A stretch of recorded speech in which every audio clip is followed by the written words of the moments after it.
Next, in a true crime Arizona exclusive, we have some new information and insight into the hunt for a child killer. A 14-year-old girl's body was found off the U.S. 16-year globe back on Valentine's Day. The murder remains unsolved. 14-year-old Emily Pike was last seen alive at a group home in Mesa tonight. The manager of that home is answering our questions. True crime correspondent Briana Whitney live with us here with the details that you only see on Arizona's Family. Interesting that they are talking about this. I mean, there have been so many questions from the public, the community on social media, and they know people want answers. Last week we learned that 30 kids had gone missing from this group home in the past 3 years. That number was alarming to a lot of our viewers, and that is just one of the questions I had for the group home's manager. Say her name, Emily! And we don't get no justice! The calls for justice have only grown louder for 14-year-old Emily Pike. I wanted to say that I miss you so much. The Native American teen found dismembered off the US 60 in eastern Arizona on Valentine's Day. Mesa police confirmed she ran away from a group home on January 27th.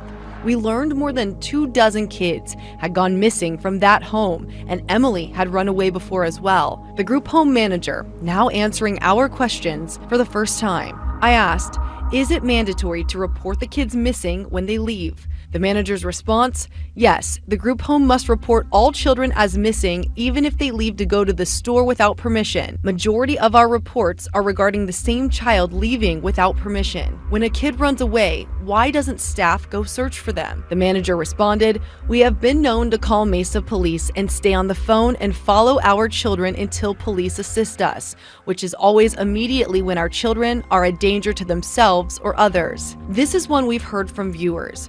Are there 30 kids missing? How many of those are accounted for now or came back? The group home manager said, no, there are not 30 missing children from our home. All of our children who have been reported missing have been accounted for. Those children who did not return to the home were placed in other facilities. The manager went on to say the kids run away for many different reasons. Sometimes they miss their family and friends, sometimes they aren't used to rules and structure, or have mental health conditions. The manager said their staff and the children in the group home have been interviewed by authorities in Emily's murder investigation, and they are actively working with investigators. Because of public backlash against them, the group home manager says they are worried for the kids' safety. The group home manager said, this is traumatic for all of us. Our lives have been changed forever. We are hurting. People on the internet have been horrible. They have somehow forgotten that there is a killer out there.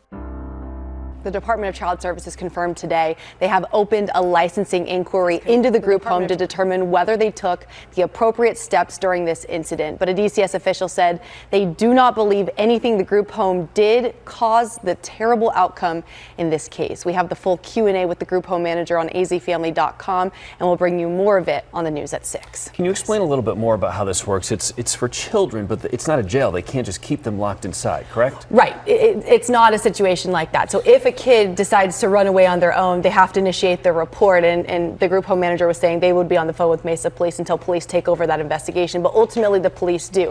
This isn't a jail. They can't keep them inside, and these kids unfortunately do AWOL quite often. This is a common issue for the group homes, and so they're trying their best to make sure that these kids are safe. A lot of them coming from our reservations here in Arizona. This specific group home tends to a lot of our Native American kids, and a lot of times it's for better resources to be here in the valley, mental health resources, schooling, things like that.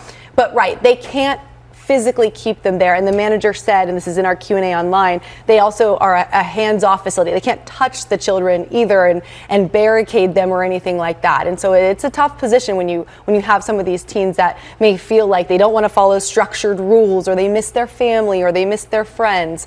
But it's put this group home in a pretty tough position. They're already struggling with the grief of losing Emily, and they're distraught about that. But they also are dealing with the onslaught of public scrutiny, and they wanted to be able to respond to some of that. And only so much that they can do. Right. Brianna, thank you. Thank you.